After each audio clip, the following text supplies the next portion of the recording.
আসসালামু আলাইকুম প্রিয় দর্শক, আশা করি সকলেই ভালো আছেন। দর্শক, কেন একজন মহিলা রাসূলুল্লাহ সাল্লাল্লাহু আলাইহি সাল্লামের ভয়ে তার বাড়ি থেকে পালিয়ে যেতে চেয়েছিলেন? তো চলুন জেনে আসি। মদিনার একটি ছোট্ট গ্রামে একজন বৃদ্ধা মহিলা তার বাড়ির দরজায় চুপচাপ বসেছিলেন। তার সামনে তার রাখা একটি বোঝাইকৃত বস্তা ছিল, যেন সে কোথাও যাওয়ার প্রস্তুতি নিচ্ছে। তার মুখে উদ্বেগের রেখা স্পষ্ট দেখা যাচ্ছিল, তার চোখে এক অদ্ভুত অস্থিরতা।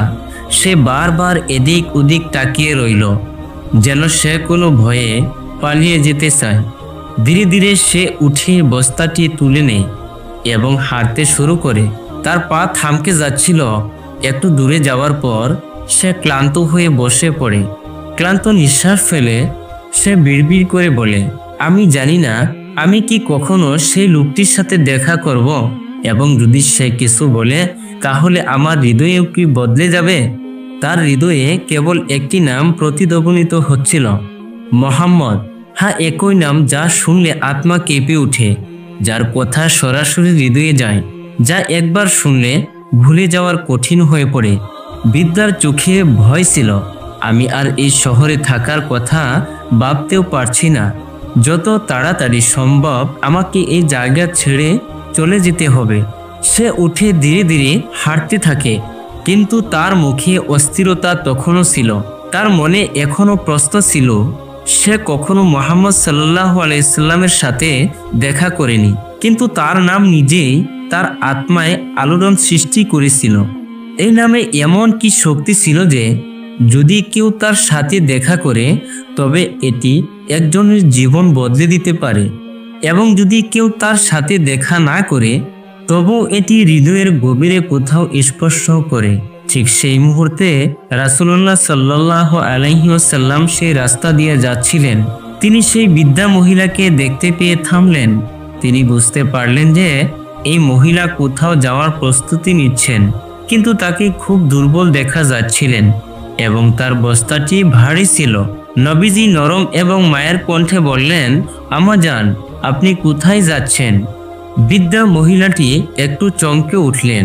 তিনি কয়েক মুহূর্ত তার দিকে তাকিয়ে বললেন, বাবা, আমি এই শহর ছেড়ে যাচ্ছি। এখানে থাকা আর নিরাপদ নয়।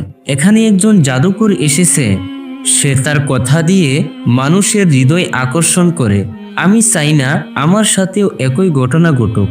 নবীজি সাল্লাল্লাহু আলাইহি সাল্লাম মাথা নিচু করে তিনি শান্ত থাকলেন এবং তার সব কথা শুনলেন। তারপর খুব শান্ত সুরে বললেন, আম্মাজান, আমি কি আপনাকে সাহায্য করতে পারি? আপনার বস্তাটি বেশ ভারী দেখা যাচ্ছে। বৃদ্ধা মহিলা কয়েক মুহূর্ত ধরে তার দিকে তাকিয়ে রইলেন। তিনি মনে মনে ভাবতে লাগলেন, এই যুবকটি কেমন মানুষ, আজকালকে কারো এত যত্ন করে। কিছুক্ষণ চিন্তা করার পর সে বলল, বাবা, তুমি যদি আমার বস্তাটি তোমার মাথায় বহন করো তাহলে আমার অনেক উপকার হবে। নবীজি সাল্লাল্লাহু আলাইহি সাল্লাম হেসে এগিয়ে গেলেন এবং বস্তাটি তুলতে শুরু করলেন। বস্তাটি সত্যি ভারী ছিল। তিনি বুঝতে পারলেন যে এই বয়সে এই মা এটা বহন করে কোথাও যেতে পারবেন না।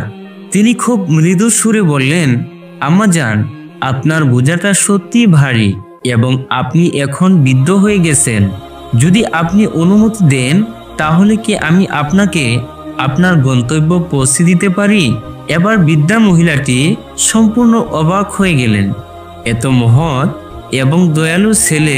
সে কিছুক্ষণ চুপ করে রইল। তারপর একটা দীর্ঘ নিঃশ্বাস ফেলে বললেন, বাবা, এর চেয়ে বড় দয়া আর কি হতে পারে?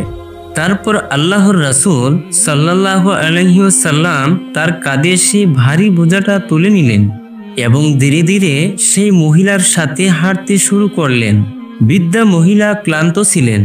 তিনি হ্যাঁ বলছিলেন, কিন্তু কথোপকথন চলছিল। হাঁটতে হাঁটতে সে নবীজির দিকে তাকিয়ে বলল, বাবা, আমি তোমাকে একটা কথা বলবো। যদি তুমি জ্ঞানী হও তাহলে এই শহর ছেড়ে চলে যাও। এখানে একজন খুব বিপজ্জনক জাদুকর এসেছে। তার নাম মোহাম্মদ। সে বলে যে সে একজন নবী। সে আমাদের দেবতার সম্পর্কে মিথ্যা বলে এবং মানুষকে বিভ্রান্ত করে। নবীজি চুপ করে শুনলেন। তিনি কোনো উত্তর দিলেন না। তার মুখে শুধু প্রশান্তি। কিছুক্ষণ পর মহিলাটি আবার বললেন, তার কথায় এমন জাদু আছে যে যে একবার তার কথা শুনবে সে তার হয়ে যাবে। ঈশ্বর জানেন কত মানুষ তার ফাঁদে পড়েছে। সে অনুতপ্ত সুরে মাথা নাড়াল, যেন সে তাকে একটি বড় বিপদ সম্পর্কে সতর্ক করছে। নবীজি তখনও চুপ করে রইল। তিনি একটিও কথা বললেন না। মহিলাটি এবার একটু গম্ভীর হয়ে বললেন, বাবা, আমি সারা জীবন আমার দেবতাদের পূজা করেছি। আমি চাই না এই বয়সে আমার বিশ্বাসে কোনো পরিবর্তন আসুক।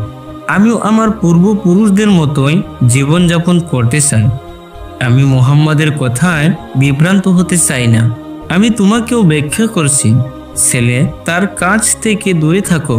পুরো যাত্রা জুড়ে সেই বৃদ্ধা মহিলা যুবকটিকে কেবল একটি কথাই ব্যাখ্যা করতে থাকেন, মুহাম্মদ নামে এক ব্যক্তি এই শহরে এসেছে। তিনি বলেন যে তিনি একজন নবী এবং আরো অনেক কিছু। তিনি আমাদের পূর্বপুরুষদের শ্রদ্ধে দেবতাদের মিথ্যাবাদী বলেন। তিনি মানুষকে ধোঁকা দেন। মনে হয় তার কাছে কোনো জাদু আছে, যে একবার তার কথা শুনে সে তার হয়ে যায়। সেই মা এইসব কথা বলতে থাকেন, ছেলে, তার কাছ থেকে দূরে থাকো, সে খুব চালাক। ঈশ্বর জানেন সে কত লোককে বিভ্রান্ত করেছে। কিন্তু সেই যুবক কিছুই বলল না। সে কেবল চুপচাপ মাথা নিচু করে রইল। বিদ্যার বোঝা কাঁধে বহন করে ধীরে ধীরে হাঁটতে লাগল, যেন সে কিছুই শুনেনি। দীর্ঘ ভ্রমণের পর দুজনেই তাদের গন্তব্য পৌঁছে গেল। যুবকটি ধীরে ধীরে বৃদ্ধা মহিলার বস্তাটি নামিয়ে দিল, এত সাবধানে যাতে সে কোনো সমস্যার সম্মুখীন না হয়। তারপর সে চুপচাপ ফিরে যেতে লাগলো। বৃদ্ধা মহিলাটি অবাক হয়ে গেল। বাছা, একটা কথা বলো, তুমি কে? তুমি আমাকে তোমার নামও বলনি। তুমি এত বোঝা বহন করেছ, তুমি এত সাহায্য করেছ। আমি সবাইকে বলবো যে আজ পথে একজন ফেরেশতার সাথে দেখা হয়েছে। যুবকটি মৃদু সুরে বলল, মা, নাম জেনে আপনি কি করবেন? আপনার কাজ শেষ হয়েছে। কিন্তু মহিলাটি মানছিল না। না বাছা, আমি জানতে চাই। তুমি এত ভালো, এত ভদ্র, আমি অবশ্যই তোমার নাম জানতে চাই। যুবকটি কয়েক মুহূর্ত চুপ করে রইল। তারপর খুব মৃদু সুরে বলল, মা, আপনি যাকে সারা পথ গালি দিচ্ছিলেন, যাকে আপনি জাদুকর, মিথ্যাবাদী, প্রতারক বলছিলেন, আমি সেই ব্যক্তি। আমি মুহাম্মদ। বিদ্যা অবাক হয়ে গেল। তার ঠোঁট কাঁপতে লাগলো, তার চোখ বড় হয়ে গেল, তার গলা শুকিয়ে গেল। তুমি মুহাম্মদ রাসূলুল্লাহ সাল্লাল্লাহু আলাইহি ওয়াসাল্লাম? সে মাথা নত করলেন। হ্যাঁ মা, আমি মুহাম্মদ। মহিলাটির পুরো পৃথিবী যেন থেমে গেছে। মহিলাটি মনে করতে লাগলেন কিভাবে তিনি তাকে অপমান করেছিলেন, তিনি যা বলেছিলেন। আর সেই ব্যক্তিটি কোনো উত্তর না দিয়ে এবং অভিযোগ না করে তার বোঝা বহন করতে থাকেন। চুপচাপ সব কিছু শুনছিলেন। মহিলাটির চোখ থেকে গরম অস্ত্র জ্বলতে লাগলেন। যাকে তিনি ভয় পেতেন এবং যাকে নিয়ে তিনি খারাপ কথা বলতেন, তিনি সবচেয়ে করুণাময় ব্যক্তি হয়ে উঠলেন। এখন তিনি আর দাঁড়াতে পারলেন না। কাঁপতে কাঁপতে তিনি রাসূলুল্লাহ সাল্লাল্লাহু আলাইহি সাল্লামের কাছে মাথা নিচু করে বসলেন। তার পায়ের উপর হাত রেখে তিনি কাঁদতে লাগলেন। আমি সারা পথ আপনাকে গালি দিয়েছি, অপমান করেছি, এবং আপনি একবারও কিছু বলেননি। বরং আপনি আমাকে সাহায্য করেছেন, আমার বোঝা বহন করেছেন। আমার কি জানা উচিত ছিল না যে একজন সত্যিকারের মহান ব্যক্তি এমনই হন? রাসূলুল্লাহ সাল্লাল্লাহু আলাইহি সাল্লাম খুব বিনয়ের সাথে বললেন, হে মা, আপনি কি বলেছেন তা আপনি জানতেন না? জানেন না? তাকে যদি ধৈর্যের সাথে ব্যাখ্যা করা হয় তাহলে একদিন তিনি অবশ্যই সত্য চিনতে পারবেন। বৃদ্ধা মহিলার কান্না থামছিল না। তিনি একটা দীর্ঘ নিঃশ্বাস ফেললেন। তারপর গভীর যন্ত্রণার সাথে বললেন, আমি অনেক বড় ভুল করেছি। আমাকে মিথ্যা শেখানো হয়েছিল। এখন আমি বুঝতে পেরেছি তুমি সত্যবাদী, তুমি ন্যায়পরায়ণ, তুমি অবশ্যই আল্লাহর প্রেরিত একজন রাসূল। তারপর তিনি কাঁপতে কাঁপতে কিন্তু পূর্ণ আত্মবিশ্বাসের সাথে বললেন, আমি সাক্ষ্য দিচ্ছি যে আল্লাহ ছাড়া আর কেউ উপাস্যর যোগ্য নয়। আর আমি সাক্ষ্য দিচ্ছি যে তুমি মুহাম্মদ অবশ্যই আল্লাহর প্রেরিত একজন রাসূল। তারপর একদিন আবু জাহেল কুরাইশদের লোকদের একত্রিত করে রাগের সাথে বলল, হে কুরাইশরা, তোমরা কি দেখছো না মুহাম্মদ আমাদের ধর্ম ত্যাগ করেছে, আমাদের দেবতাদের গালি দিয়েছে, আমাদের পূর্বপুরুষদের সম্পর্কে খারাপ কথা বলে।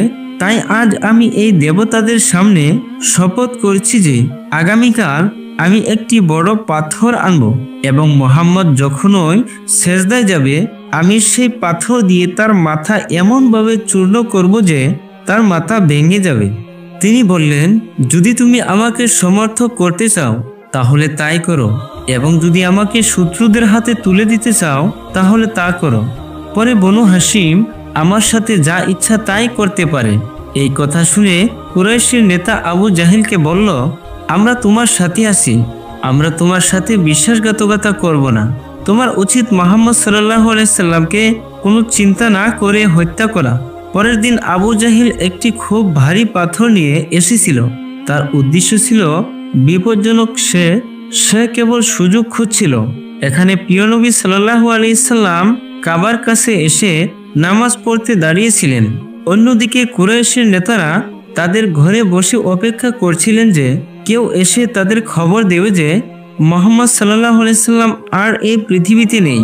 প্রিয় নবী সাল্লাল্লাহু আলাইহি ওয়াসাল্লাম সিজদায় যাওয়ার সাথে সাথে আবু জাহেল সুযোগ দেখে পাথরটি তুলে ধীরে ধীরে নবী সাল্লাল্লাহু আলাইহি সাল্লামের দিকে এগিয়ে যেতে শুরু করলেন। কিন্তু খুব কাছে পৌঁছানোর সাথে সাথে হঠাৎ তার অবস্থা বদলে যেতে শুরু করে। সে জোরে কাঁপতে শুরু করে, ভয়ে তার মুখ ফ্যাকাশে হয়ে যায়। তার যে পাথরটি সে তার বুকে তুলছিল হাত জমে গেল। সে নড়াচড়া করতে পারছিল না। ভয়ে সে দূরে দাঁড়িয়ে রইল। কুরাইশরা অবাক হয়ে তার কাছে ছুটে এসে বলল, আবু জাহেল, কি হয়েছে? তুমি পিছনে ফিরেছো কেন? আবু জাহেলের কণ্ঠ কাঁপছিল। সে বলল, আমি মুহাম্মদের কাছে পৌঁছানোর সাথে সাথে আমার সামনে একটি খুব বড় উট এসে দাঁড়ালো। আমি আমার জীবনে এত ভয়ঙ্কর উট কখনো দেখিনি। মনে হচ্ছিল যদি আমি এক পাও এগিয়ে যাই তাহলে তা আমাকে তৎক্ষণাৎ পিষে ফেলবে।